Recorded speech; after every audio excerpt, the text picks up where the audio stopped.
Hai, Assalamualaikum warahmatullahi wabarakatuh. I am Muhammad Jundullah bin Ramadan and our group will present about legislation. Before I start, I would like to introduce my team member. First is Aziz Azizan Raif bin Ramli, Fatin Najwa binti Zainuddin, Aina Akilah binti Izhar and Aziatul Husna binti Azmi. So the first part is about a planning legislation. What is a planning legislation?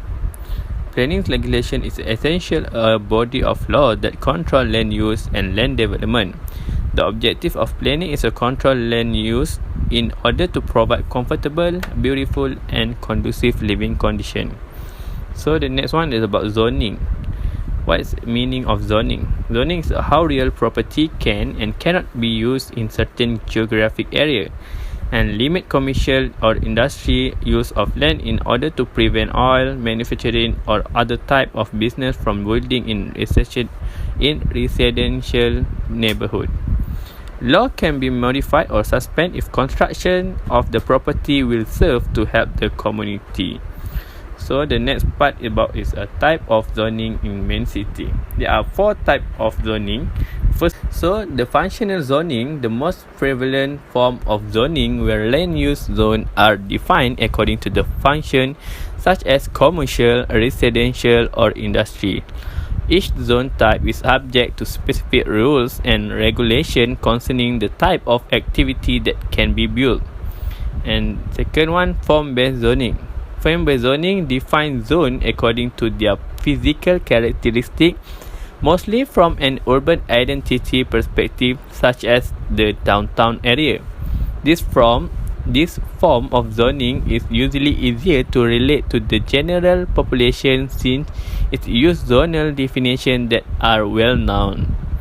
And intensity zoning, next is intensity zoning. Is a defined land use zone by the level of permit intensity, such as the number of residential units per unit of surface or allowed commercial surface. Such a regulation enables a level of flexibility in urban development since it permits developers to select which development type take place as long as this development abides by density constraint. So the last one is incentive zoning. Incentive zoning often part of revitalization or development plan where developers are allowed to build residential, commercial or industrial such as a manufacturing, warehouse and others. Project in specific area by providing various incentives such as tax abatement or basic infrastructure such as a road, utilities, a public transport service, and further developer can be granted lower restriction, namely density limits if amenities are such as park area and infrastructure are developed as well. So we go to the next part. Definition of development. Development has various meanings to different people and can be explained in different contexts. The development need a starving population must be different from those who are there in sufficient nutrition. This is according to Matowanika, 1991. Next, development has often been confused with economic growth as measured solely in terms of annual increases, per capita income or gross national product, regardless of its distribution and the degree of people participation in effective growth. Lastly, development means the condition for realization of the human personality. Its evaluation must therefore take into account 3 linked criteria where there has been a reduction in first, poverty, second, unemployment, and third is inequality. There are 3 types of development. First, compliant development. A compliant development is one which is listed in the development plan or specified in the Development Regulation 1993 as complying. Compliant development will generally only have a low level of impact on the surrounding area, A planning authority cannot withhold approval for compliant developments. Next, non-compliant development. Non-compliant development are listed in the development plan and are land uses which are not envisaged or encouraged within a particular area. These uses will generally be inconsistent with the objective and principle of the zone or policy area that they are in. For example, industrial development in a residential zone or new high-rise building in a heritage policy area. Lastly, the merit development. Merit development is development that is categorized as neither compliant or non-compliant as stated in the development plan. Development Act 1993 and Development Regulations 1993. Merit development must be individual assessed on its merit having regard to the policies in the development plan. Next is the planning approval. First, accepted development. Accepted development is the use activity or development that was considered compliant and accepted for the land use zone and do not require development approval. Secondly, the code assessment. The code assessment is the use, activity or development is generally acceptable, however, needs to demonstrate compliance with the relevant codes. Lastly, the impact assessment. The impact assessment is the use and activity or development is likely to have impact to the surrounding areas and needs to demonstrate compliance against the entire planning scheme.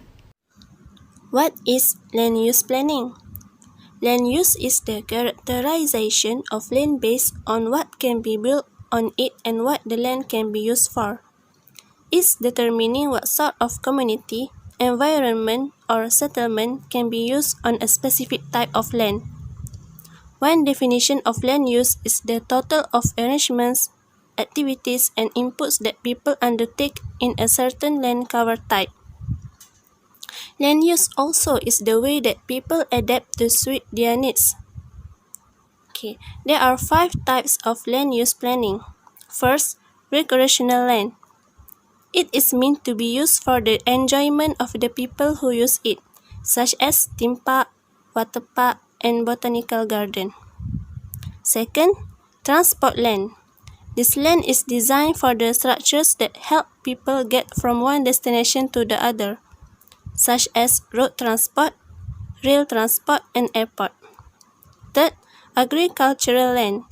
This land is used for the growing and harvesting of crops and livestock, such as paddy field, palm oil, and rubber tree. 4. Residential land. The purpose of this land is to build homes, such as apartment, semi-detached houses, and bungalow. Lastly, commercial land. This type of land is designed for business and other infrastructures related to commerce, such as shopping complex, warehouse, and shop office. What is a building code? A building code or building regulations is a set of rules that specify the minimum standards for constructed objects such as building and non-building structures. The main purpose of building codes are to protect public health, safety, and general welfare as they related to the construction and occupancy of building.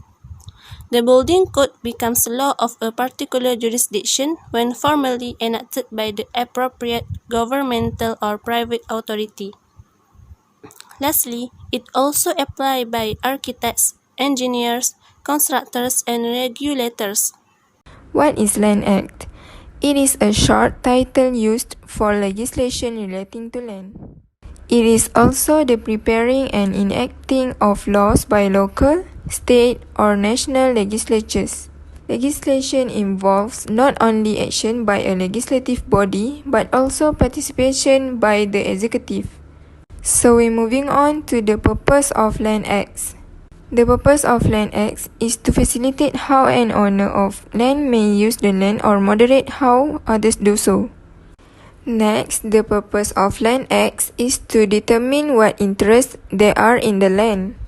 Lastly, Land Acts is used to determine what a person can do with the land.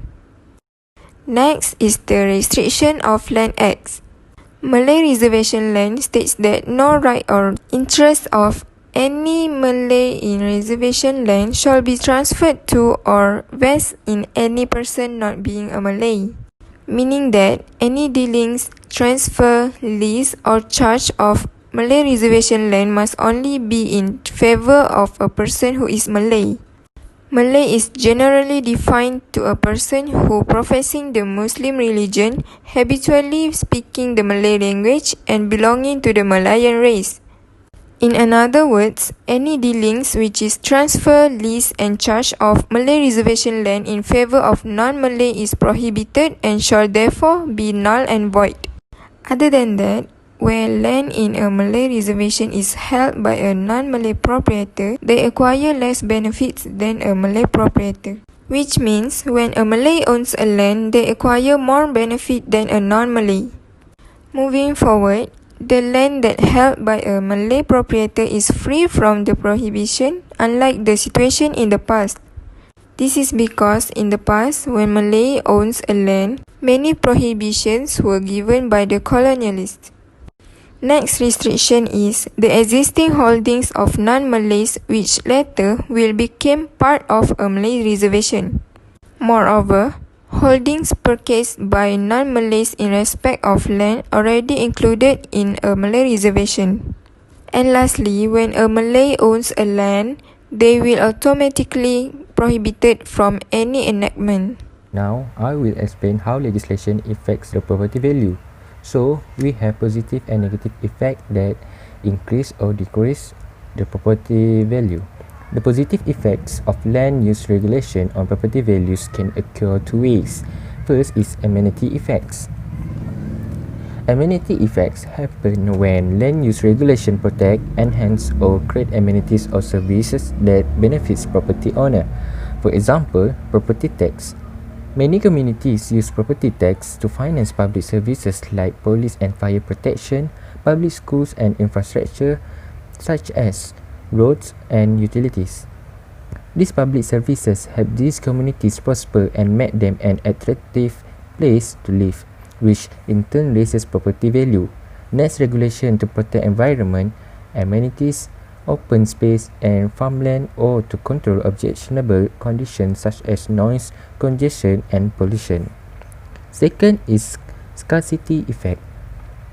By increase the scarcity of land available up in the market, for example, a limit on the land available for those lands are old in one location is likely to increase the price of developed and developable lands. These effects can be very large and they can have spillover effects on land prices in the location. Next, the negative effect. The negative effect happens when first, the supply of land for an allowance is higher than it would have been without the land use regulation. Second, this additional supply causes a drop in the market price due to downward sloping demand. For example, if a municipality zone more land for commercial or industrial use, then the demand would support the prices for these lands will decline and might be lower than they would have been without that particular zoning. Second, where a land use regulation will reduce property values when the regulation was intended to generate neighborhood or local external effects, but the regulation was so onerous as the positive effect so small that the net effect was a reduction in property values in zone area.